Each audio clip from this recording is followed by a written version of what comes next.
Hello and welcome back to Verbose Mode by Tax here at Basel 1 2025 with the one, the only Cay Horstman. Welcome. Hello, thank you. If you don't know who are we talking about, the author of Core Java.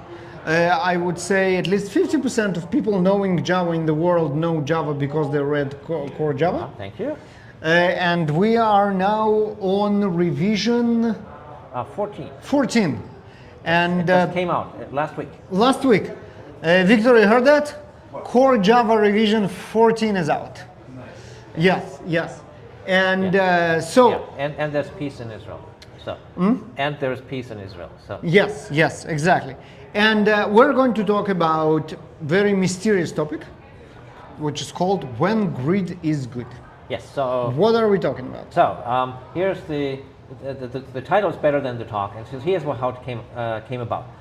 We were in an unconference in Cay Chateau, and I was complaining that I had just tried to understand the Gatherers API, which is a new API for Java 25. It's pretty useful. It makes it so that when you have a stream and you want to come up with a new intermediate operation, you can now do so. Before you weren't able to do that, and so it makes streams much more flexible. The API is confusing, and I think it's confusing because it's not written for programmers. It's written so that programmers write those intermediate operations in a super efficient way that makes the JIT happy. But the documentation doesn't really say that. But it also should be really the other way around. The JIT should serve us, not we serve the JIT. In the world of streams, it is not so. We are there to make it so that the JIT can be happy. The JIT is important, and so I'm not saying many people write gatherers, right? So if a small number of people who need to write those need to understand more of the internals, it's okay. If you look at the entire streams implementation, it is a crazily complex rat's nest of unstated optimizations, which is what I did end up talking about.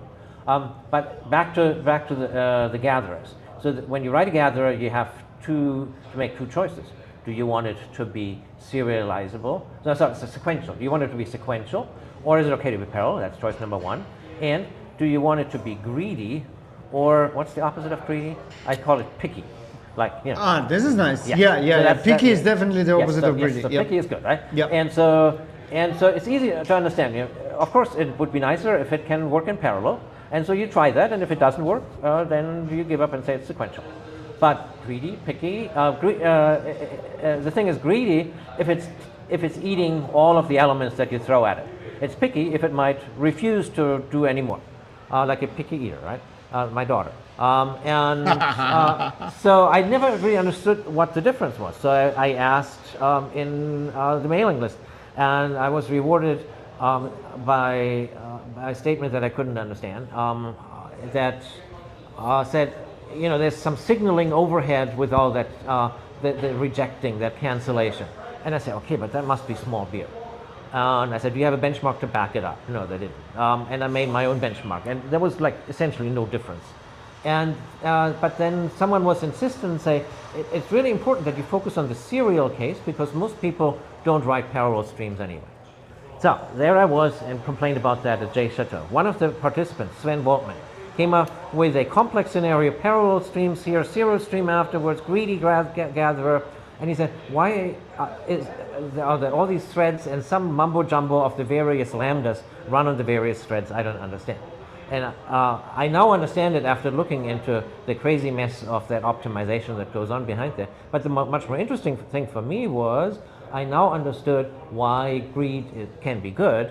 And the situation is, if the gatherer says, I'm greedy, then the parallel stream that sits before it, and it really only works with parallel streams, never mind what the person who knows nothing about this on the mailing list, that was Victor Klang, who invented this whole thing.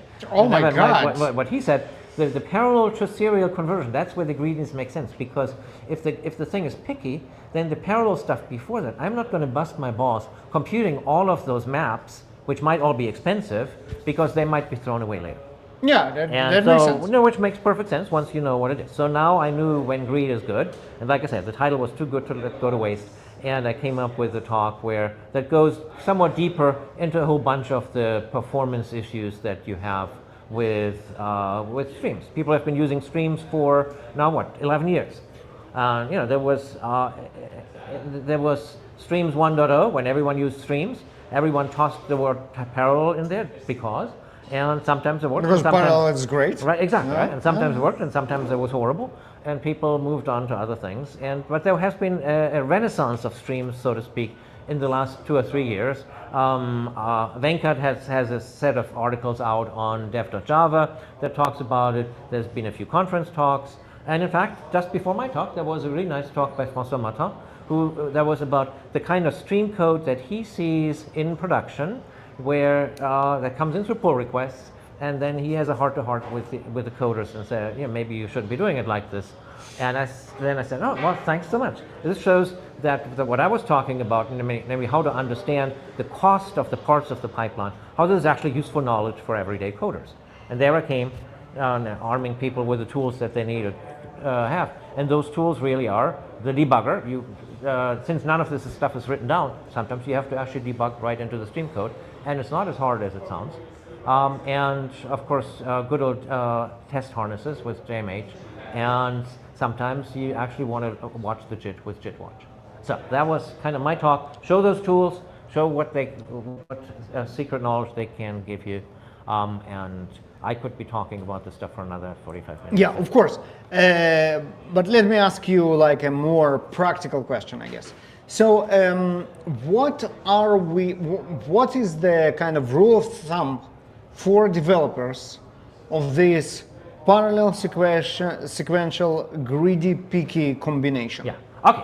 So first of all, when most people do not actually write parallel streams, that's totally true, and the use case for parallel streams are few and far between. You have to have a lot of elements. They have to be in a splittable data structure, like in an array. The stuff that you want to that does the work needs to be non-blocking. It needs to be heavy-duty, heavy metal computation. So if you compute bitcoins or something, then parallel streams are for you. Otherwise, it's probably not really going to move the needle for you. So most people should not go into parallel streams until they listen to some talks like mine and get into the details. If you use sequential streams, then none of this really matters, and you don't have to really worry about the greedy. Like I said, it was only because it's a good title. But what you do want to kind of have a bit of an understanding of what kind of things you could do wrong. And so that's where, I must say, François actually had some great examples of what people really do wrong.